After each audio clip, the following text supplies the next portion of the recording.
আসসালামু আলাইকুম। আমি পপি। দীর্ঘ 28 বছর চলচ্চিত্রে কাজ করেছি, অনেক সুনামের সাথে, সম্মানের সাথে। কোটি কোটি দর্শকদের ভালোবাসা পেয়েছি, ইন্ডাস্ট্রির মানুষের ভালোবাসা পেয়েছি।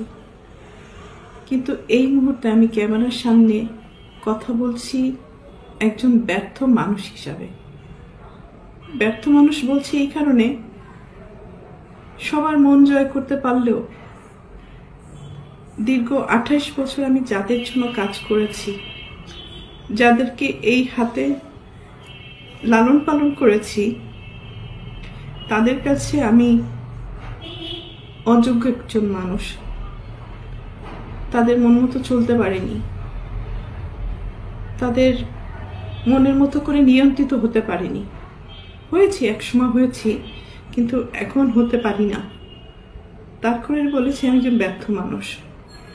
একটা মানুষ তো সবসময় সবার কাছে ভালো হতে পারে না, সব সময়ের জন্য ভালো হতে পারে না। আমি যখন ইনকাম করেছি, দু হাতে দিতে পেরেছি, লুটাতে পেরেছি, তখন আমি আমার পরিবারের কাছে অনেক প্রিয় একজন মানুষ ছিলাম। এখন দিতে পারি না, হয়তো তাদের প্রয়োজন অনুযায়ী, যার কারণে আমি এখন তাদের কাছে গলার কাটা, শত্রু এবং অপছন্দের একজন মানুষ। দীর্ঘ 2 দিন যাবৎ আমি আসলে দেখলাম যে আমার পরিবার কতটা নিচে নামতে পারে, কতটা হীন পরিচয় দিতে পারে, কত হিংস্র ব্যবহার করতে পারে, কত নোংরা শব্দ ইউজ করতে পারে। সাথে আমার মিডিয়া, তারাও আমার একসময় চলার পথের সঙ্গী হিসাবে কাজ করেছে। মিডিয়ার কাছ থেকে সবসময় আমি সহযোগিতা পেয়েছি, ভালোবাসা পেয়েছি, সাপোর্ট পেয়েছি। কিন্তু আমার পরিবারের কয়েকটা মানুষের মিথ্যা কিছু কথাবার্তা, মিথ্যা অভিনয়, মিথ্যা নাটক, মিথ্যা অভিযোগ বলার সাথে সাথে যে মানুষগুলো আমাকে সব থেকে বেশি চেনার কথা, জানার কথা, সাপোর্ট করার কথা, সেই মানুষগুলো ওই মানুষগুলো আমার পরিবারের মানুষগুলোর কথা অনুযায়ী আমাকে ভুলভাবে আমার দর্শকদের কাছে বলেন, বাংলাদেশের মানুষের কাছে খুব বাজেভাবে উপস্থাপন করেছে। তো এর থেকে দুঃখজনক আর কিছুই হতে পারে না। যাদের জন্য কাজ করেছে আজকে তারা কেউই আমার না। এই জন্য হয়তো আল্লাহ বলে, যার যার জীবন হিজ হিজ হুজ হুজ, কিয়ামতের মাঠে কেউ কাউকে চিনবে না। তো একটা মেন পয়েন্টে আসি। আজকে যে অভিযোগগুলো আমার মা আর বোন করছে, খুব স্ট্রংলি আমি প্রতিবাদ করলাম। এর পুরোটাই মিথ্যে, বানোয়াট, এবং তাদের স্বার্থ উদ্ধার হয়নি বলে আজকে সত্য একটা জিনিসকে অসত্য বলে প্রমাণিত করার চেষ্টা করছে। আমি একজন শিল্পী মানুষ, আমি কি ভূমিদস্যু? আজকে যাদেরকে আমি এই 2 হাতে ছোটবেলার থেকে লালন পালন করেছি, যাদেরকে আমি মানুষ করেছি, আমার জীবনের অনেকগুলো সময়, সুন্দর একটা সময়, প্রতিটা মানুষের একটা সুন্দর সময় থাকে নিজের জীবন উপভোগ করার সময়। সেই সময়টা আমি তাদের জন্য ব্যয় করেছি, তাদের পিছনে ব্যয় করেছি, তাদেরকে মানুষ করার জন্য। কারণ আমার বাবা মায়ের সন্তান আমার সন্তান না, কিন্তু তারা তো আমার দায়িত্ব না। তারপরেও আমি আমার ভাই বোনদেরকে নিজের সন্তান হিসেবে লালন পালন করেছি, দায়িত্ব পালন করেছি।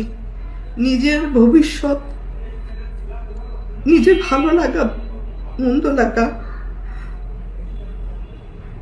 অনেক কিছুই বাদ দিয়ে দিয়েছি শুধু আমার ভাই বোনদেরকে মানুষ করার জন্য। কিন্তু এখন এসে দেখলাম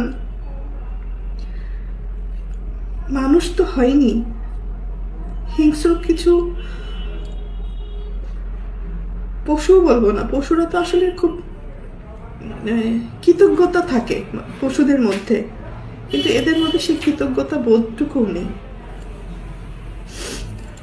আর উপরের দিকে থুতু ফেললে তো নিচের দিকেই আসে। কাদের নামে অভিযোগ করব? অভিযোগ তো আসলে করে বাইরের লোকদের মানে নামে। আর আমি যেহেতু আমার ভাই বোনদেরকে, আমার বাবা মাকে অনেক ভালোবাসি, যার কারণে আমার জীবনে আমি অনেক কিছু ফেস করেছি তাদের দ্বারা। নির্যাতিত হয়েছি, লাঞ্ছিত হয়েছি, অপমানিত হয়েছি। নিজের এত বছর যে আমি ইন্ডাস্ট্রিতে ইনকাম করেছি, তারা আমার সাথে বেইমানি করেছে। আমার সমস্ত অর্থ আমার কাছ থেকে নিয়ে নিয়েছে। আমার টাকা দিয়ে কেনা সয় সম্পত্তি কোনো কিছুই আমার নামে ছিল না, আমার প্রত্যেকটা ভাই বোনের নামে ছিল। আমার অ্যাকাউন্টগুলো শূন্য ছিল এবং আমার গাড়ি, শুধু আমার দেহটা ছাড়া আমার কোনো কিছুই আমার ছিল না। সবকিছুই তাদের আন্ডারে ছিল। আমিও তাদের আন্ডারে ছিলাম। তো একটা পর্যায়ে এসে মানুষের জীবনে বেঁচে থাকার জন্য কিছু না কিছু প্রয়োজন হয়। তো বেঁচে থাকার মতো শুধু আমার জানটা ছিল হয়তো। তো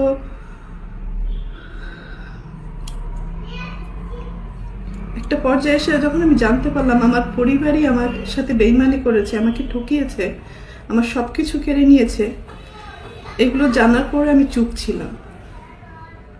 আমি যাদেরকে কোলে পিঠে মানুষ করেছি এই হাত দিয়ে, আমি তাদের দ্বারা অনেক বেশি নির্যাতিত হয়েছি। তারা আমাকে ফিজিক্যালি অ্যাসল্ট করেছে,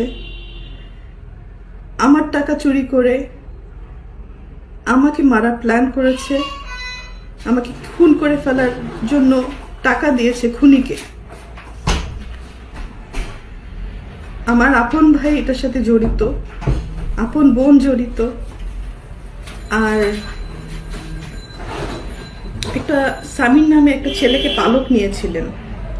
তারপরও আমি অ্যাকসেপ্ট করেছিলাম যে ঠিক আছে, একটা মানুষ তো, একটা বাচ্চাকে লালন পালনের দায়িত্ব নিয়েছিলাম। তো পরবর্তীতে দেখলাম এটা যখন হাতে পায়ে বড় হয়ে গেছে, তখন ওই হাত দিয়েই আবার আমাকে আঘাত করেছে। অনেক সময় এইগুলো কিন্তু আমার মুখের কথা না, এটা সত্য ঘটনা। এটা থানায় জিডি হয়েছে, মামলা হয়েছে এবং তাদেরকে আটক করা হয়েছিল এই ক্রাইম করার জন্য। পরবর্তীতে আমি তাদেরকে মাফ করে দিয়েছি, কারণ আমার ভাই বোন তো, ভুল হইতেই পারে। সন্তান হিসাবে মাফ করে দিয়েছিলাম। পরবর্তীতে দেখি যে এগুলো বাড়তেই আছে। এবং আমার মা তো আসলে অনেক বড় একটা শব্দ, কিন্তু পৃথিবীতে সব মা না, ভালো মাও আছে, খারাপ মাও আছে। দুর্ভাগ্যবশত আমার মাটা হয়তো আমাকে সেই পরিমাণ ভালোবাসতে পারেনি, কারণ আমি আমার মার কাছে, পরিবারের কাছে সবসময় সোনার ডিম পাড়া একটা হাঁস ছিলাম, মানে দুধ দিয়ে একটা গরু ছিলাম, টাকা ছাপানোর মেশিন ছিলাম। সন্তান হিসেবে কখনো ওই ভালোবাসাটা, ওই কেয়ারিংটা পাইনি। তারপরও কোনো অভিযোগ নেই, আগেও ছিল না, এখনো নেই। আর আমি আমার মনকে বুঝ দিয়ে নিয়েছি। মা বড় মাছের মাথাটা তার পাতে দেয়, আর যখন ইনকাম করতে পারে না, পরবর্তীতে যে ইনকাম করে সেই মাছের মাথাটা প্লেট চেঞ্জ হয়ে যায়। তো আমার বেলায় আমি অনেক কিছুই, হয়তো ফিল্মের নায়িকা, আমি অনেক কিছুই মানে বাস্তব জীবনে দেখেছি। তো এতটুকু বলতে পারি, আমি ক্যামেরায় একজন ভালো অভিনেত্রী। ক্যামেরার সামনে স্ক্রিপ্ট পড়েছি, ডিরেক্টরের ডিরেকশন ফলো করেছি, হয়তো 3বার ন্যাশনাল অ্যাওয়ার্ড পেয়েছি। একজন ভালো অভিনেত্রী হিসাবে পুরস্কৃত স্বীকৃতি পেয়েছি আমি।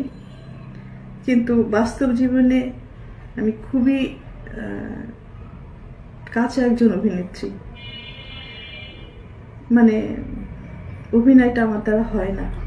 অনেক কিছু সহ্য করেছি, তো মুখ বুঝে সহ্য করাটাই হয়তো আমার পরিবার আমার দুর্বলতা মনে করেছে, আমার ক্ষতি করেছে যারা যারা, তারা সবাই মনে করেছে আমি হয়তো চুপ থাকি, হজম করি, কারো ক্ষতি করি না, এটা আমার দুর্বলতা। কিন্তু মানুষের যখন দেয়ালে পিঠ ঠেকে যায়, তখন সে একটা না একটা পর্যায়ে প্রোটেস্ট করে। তো আজকে আমার এই বক্তব্যটা হচ্ছে অন্যায়ের বিরুদ্ধে প্রোটেস্ট করলাম। মা বলে যে সমস্ত কথা ইমোশনালি মানুষকে ব্ল্যাকমেলিং করে, আমি এর আগেও তাকে মাফ করে দিয়েছি। আমার মা কথায় কথায় বলে যে আমাকে খাট কিনে দিল না, আমাকে মোবাইল কিনে দিল না, আমাকে টিভি কিনে দিল না। ভাই, একটা পরিবারে যখন একজন উপার্জন করে, সে যখন কোনো কিছু কিনে নিয়ে আসে, ধরেন আমি একটা ফ্যান কিনে নিয়েছি, তখন কি আমি বলবো যে মা এই ফ্যানটা আপনার জন্য শুধু আপনিই বাতাস খাবেন আর বাকিরা কেউ খাবে না? বা আমার বাসায় আরো 5 জন লোক আছে, 5টা ভাই বোন আছে, তো আমি কি ফ্যান কিনলে আমার মার জন্য একটা কিনবো, আমার 5টা ভাই বোনের জন্য 5টা ফ্যান কিনবো? একটা টিভি যখন কিনে নিয়ে আসি, তখন আমি আমার মাকে বলবো যে মা আপনার জন্য একটা টিভি কিনে নিয়েছি, এবং আমার আরো 5টা ভাই বোন।